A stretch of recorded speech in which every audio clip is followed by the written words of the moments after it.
faut que les opérations israéliennes cessent à Rafah. Il n'y a aujourd'hui pas de zone sûre pour les civils palestiniens. La Cour internationale de justice a appelé Israël à mettre un terme à cette offensive qui met à risque les populations civiles déjà déplacées plusieurs fois pour éviter les combats. Notre position est claire depuis le premier jour. Nous avons condamné avec fermeté l'attaque terroriste du Hamas le 7 octobre. Et le Hamas est responsable de cette situation.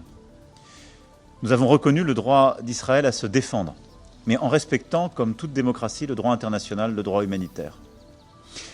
Nous avons constamment mis au cœur de nos priorités la libération de nos otages. Je veux à mon tour remercier les puissances médiatrices qui nous aident à cet égard et nous réitérons notre soutien à toutes les initiatives en ce sens.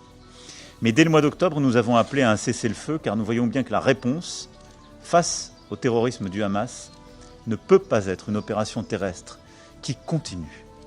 C'est pourquoi nous soutenons la demande algérienne de réunion d'urgence et nous bâtissons avec l'Algérie et tous nos partenaires au Conseil de sécurité une résolution commune visant sur le terrain à répondre à cette urgence humanitaire, mais aussi à apporter des réponses en termes de cessez-le-feu et à donner un mandat onusien clair sur Gaza.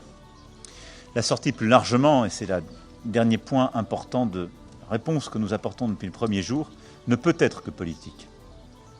Et c'est ce que je rappelais dans l'échange que j'ai eu avec nos partenaires arabes vendredi dernier. Nous sommes prêts à travailler activement à une solution de paix. Elle est atteignable, avec une volonté politique.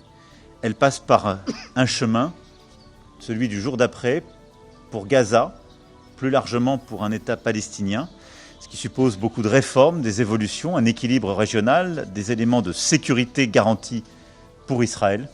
Mais c'est cette réponse politique d'ensemble qui est aujourd'hui une nécessité.